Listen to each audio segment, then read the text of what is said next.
My name is Bobby. It is a strange night at Collinwood, a night where nightmares become dreams, and dreams become nightmares, especially for viewers. Where's the teleprompter?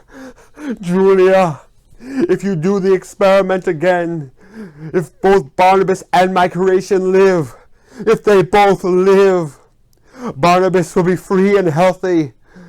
As long as Adam lives, Adam will drain his affliction from him, but will not suffer from the disease itself. But if Adam dies, Barnabas will be as he was before. Hi, I'm Bobby, and welcome to Dusty Old Movies. Well, the 1795 story was great. When I first watched it, I really missed those regular Dark Shadows characters like Julia and Willie, and I was excited to get back to the normal time period to see what Dark Shadows had in store for me and for them. And what they had was their very own version of Frankenstein, the Adam and Eve story. Now, this story is very, very long, almost 200 episodes. Dark Shadows fans are hardcore. So instead of my usual, I'll be splitting this up into two reviews. The first half will deal primarily with Adam, and his episodes 461 to 551 and DVD volumes 7 through 9. And when I do my next Dark Shadows review, it'll focus on the Eve half of the story. So I'm organizing it like Frankenstein and then Bride of Frankenstein. This is a story that turned Dark Shadows into a monster mash. But will it be a graveyard smash?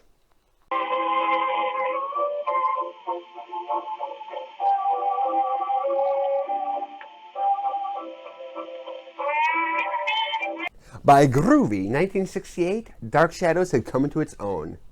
Inspired by his childhood fear of Dracula starring Bela Lugosi, creator-producer Dan Curtis created his own vampire, Barnabas Collins. This is mine and you can't have it. Ha ha ha. Housewives, teens, and preteens were turning out in droves for TV's new Cool Ghoul. And Ron Sproat, Sam Hall, and Gordon Russell were now firmly established as the show's main writers. However, there was a problem. What were they going to do next? They had already done the initial Barnabas story.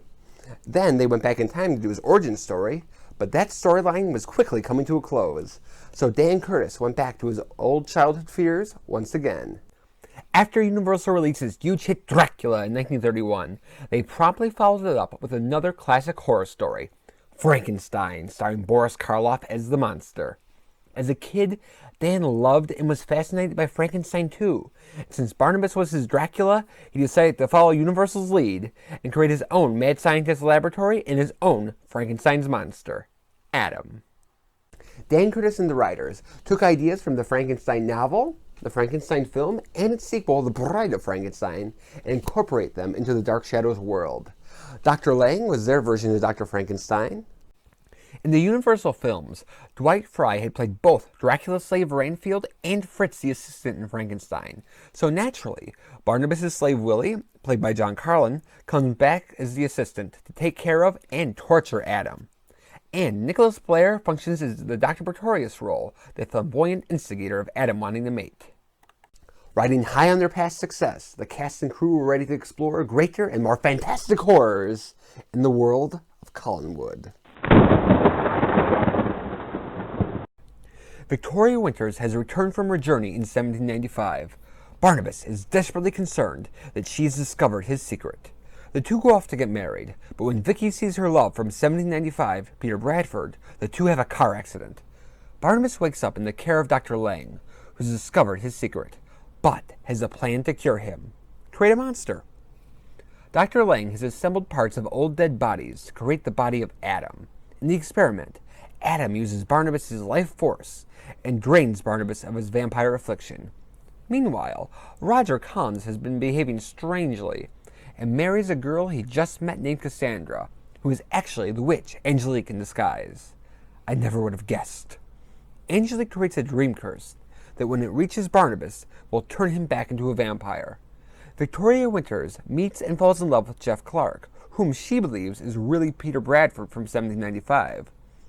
Following the disappearance of Cassandra, the warlock Nicholas Blair arrives at Collinwood and claims to be Cassandra's brother. When he discovers that Carolyn felt sorry for Adam and is keeping them hidden in the West Wing, Nicholas convinces Adam that he should have a mate. Responding to its increasing young audience as opposed to Housewives, this is where Dark Shadows becomes less of a soap opera and more of a supernatural showcase. This story has vampires, a Frankenstein, a witch, a warlock, and if things weren't hairy enough, the second half introduces a werewolf and the Bride of Frankenstein. Also, instead of just focusing on a couple plots and really developing them, this time there are subplots galore that they switch back and forth between to make it seem like there's more action. Now this was probably done so that those teenagers in the audience didn't get bored, but it really does liven up the show. Also, every character has some hanky-panky with the supernatural. With Barnabas as the main character, the main plot is always supernatural. Vicky's relationship with Jeff Clark has a supernatural twist, and both Roger and Elizabeth, at different times, think that they're their 1795 counterparts. Some of these plots work, and some of them don't. The ones that work are really entertaining, relatively fast-moving, and show the incredible creativity of Dan Curtis and the writers, like when the ghost of Reverend Trask holds a trial for Barnabas. If you are ready, I shall summon the jury from their graves. I summon your first victim, Jeremiah Collins. From their watery graves, I summon Ruby Tate and Maud Browning. The trial of Barnabas Collins shall begin.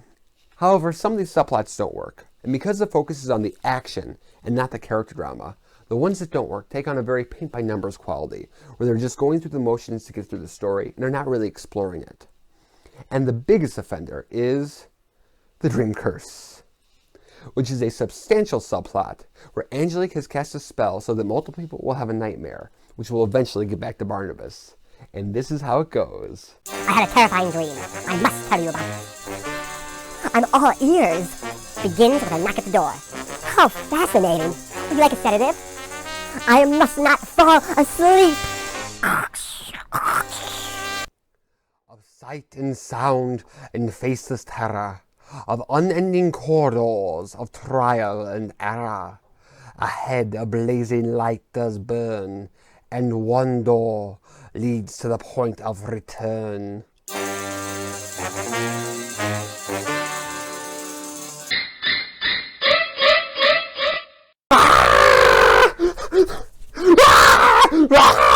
The first couple times, I thought this was pretty groovy. But because they keep doing the same thing, the seventh time, not so much. No wonder they drink so much on the show. And it deals with the two best characters, Barnabas and Angelique. So this really could have been the highlight of the story. With so much supernatural and so many subplots, this story has a very uneven quality, with several of the subplots not reaching their full potential.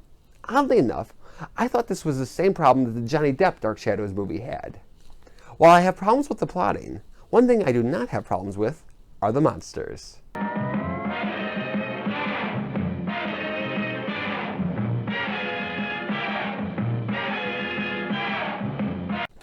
This story has some fabulous monsters, but we shall start off by talking about our number one bloodsucker, Barnabas Collins, in the story where he becomes human. Barnabas starts off as his usual sinister and manipulative self and bites Vicky so that the two of them will be married. But then Dr. Lang begins giving him injections and offers him the experiment to permanently cure him of his vampirism. Barnabas is physically becoming a human. He can go out during the day, and he physically does not need blood. But mentally, he's still battling his vampire dark side with his new human compassionate side. For example, for the experiment, Barnabas wants Dr. Lane to cut off Jeff Clark's head and put it on the monster so that Vicky will be his. But then he sees how much Vicky loves Jeff Clark and changes his mind. It is you she wants, Jeff. I know she will never change. Never. No! No! The time has come for me to cry enough. Enough! He is free now. He is safe. This is a moment of personal growth for him because he actually puts someone else's needs above his own. He still has a mean streak, especially when dealing with Willie. But this is where he slowly starts to become the protector of the Collins family. Jonathan said one of his images for Barnabas was his own father. And I think you could see this here, especially in his early scenes when taking care of Adam. Along with Barnabas going through some changes, so does our favorite witch, Angelique. It's played by Laura Parker. Before she appears, Vicky buys a painting of her, which puts Roger under a spell, and this creates some great build-up and suspense for her arrival. And when she does come in, it's under the disguise of Cassandra, Roger's new wife. Roger's first wife was a phoenix, and now he's married to a witch.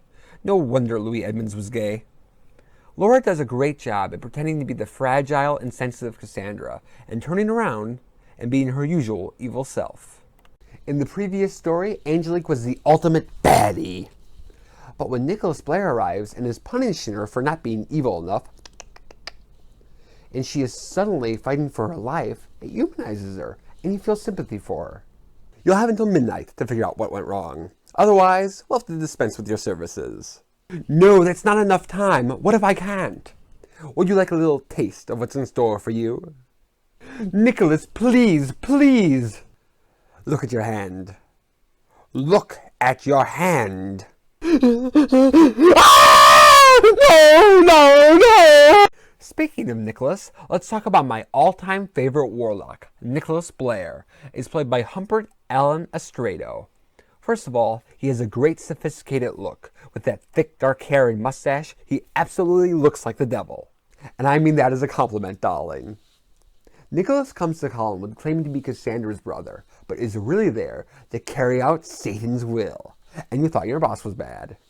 Humbert described this character as like the 007 of the underworld, and he is so charming, suave, and funny that there's a magic to him. But it's a dark magic, and underneath his charm, he conveys this evil quality, which is spooky and intriguing. Good evening, Mr. Trask. I am Reverend Trask. You are a blind, overzealous fanatic, a bigot and a fraud, intolerant, cruel, and unjust. A man after my own heart. You are the devil himself come to tempt me. Now you do flatter yourself, Mr. Trask. He also has great chemistry with Laura Parker, and she has said that he was one of her favorite actors to work with. Our fourth monster is the Dark Shadows version of Frankenstein. Adam is played by Robert Rodan. Like Frankenstein's monster, Adam is brand new to the world, and Robert Rodan actually studied children in preparation for the role. And in those early Adam episodes, he really feels like a small child in a monster's body. You feel sympathy for him, but like a good monster, you also believe his physical power, and when he's angry, he can be very threatening. Friend! Food! Barnabas! Kill Barnabas! Kill! Under the guidance of Professor Stokes, Carolyn, and eventually Nicholas, we see Adam mentally grow up, and Robert Rodan gives a great performance. And speaking of Frankenstein, let's talk about how they capture the Frankenstein story. That's Frankenstein! The story is a reimagining of the Frankenstein story, told in the Dark Shadows world.